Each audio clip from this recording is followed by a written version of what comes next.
Hey guys, it's Colton Lindsay with Winning the Inner Game. Thanks for watching my video today or listening to the podcast recording.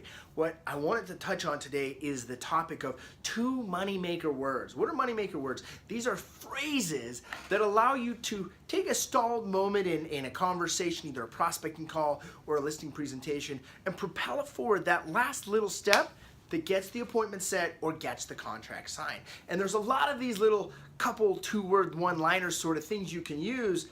However, these are probably the 2 that I use most often in my real estate sales business, okay?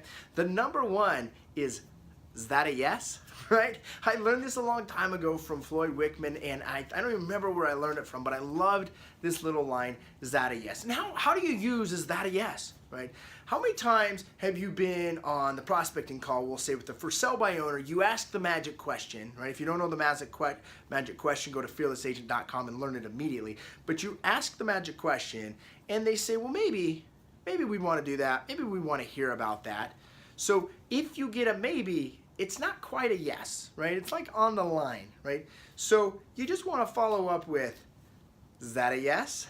And you just confirm that yes, they do want to hear about it, and then you can move in and set the appointment, right? There's plenty of times during the listing presentation that this works as well. Let me give you one other example with one of my favorite closes. In a nutshell, this is my philosophy to get your home sold for top dollar. Is this definitely what you're looking for? And they say, well, yeah, I think so. So you're gonna follow up with, so is that a yes?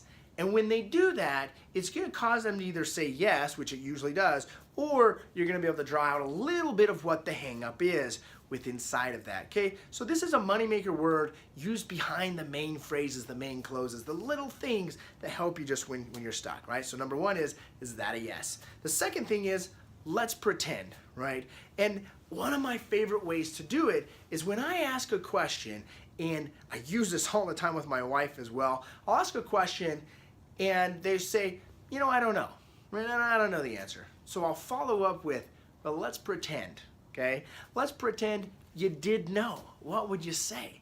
I cannot, trust me guys, next time, and I don't care if it's a prospecting call, a sales presentation, or just a conversation with your wife, or someone on your team, whatever. Next time you hear someone say, well, I don't know.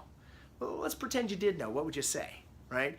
Boom, it instantly draws it out of them, right? So one of the questions I'll ask sometimes is, the $1 million question. If you knew 100% for certain, and I'm actually asking the questions wrong. So let's say you're gonna win $1 million by guessing correctly, okay?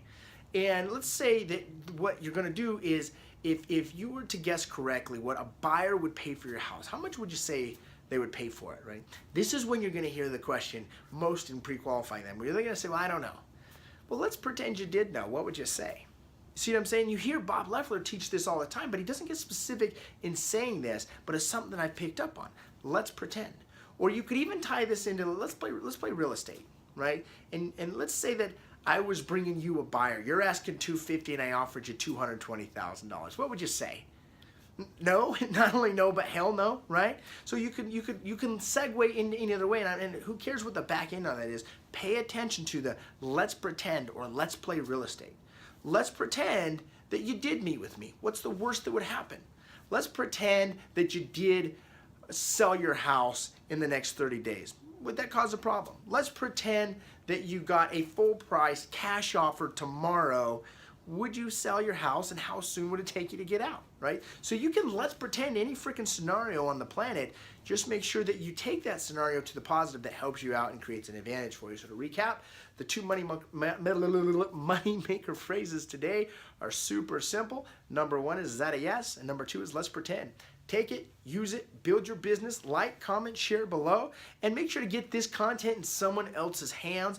I appreciate you. Thanks for watching. Peace. Prioritizing your schedule, it's about scheduling your priorities, and that comes from also our good friend Mr. Franklin Covey, Stephen Covey, who wrote the whole Covey world there, right? So hopefully you guys are learning from this and you can apply it, right? Because that's the secret. You got to apply these things when you learn something to your life.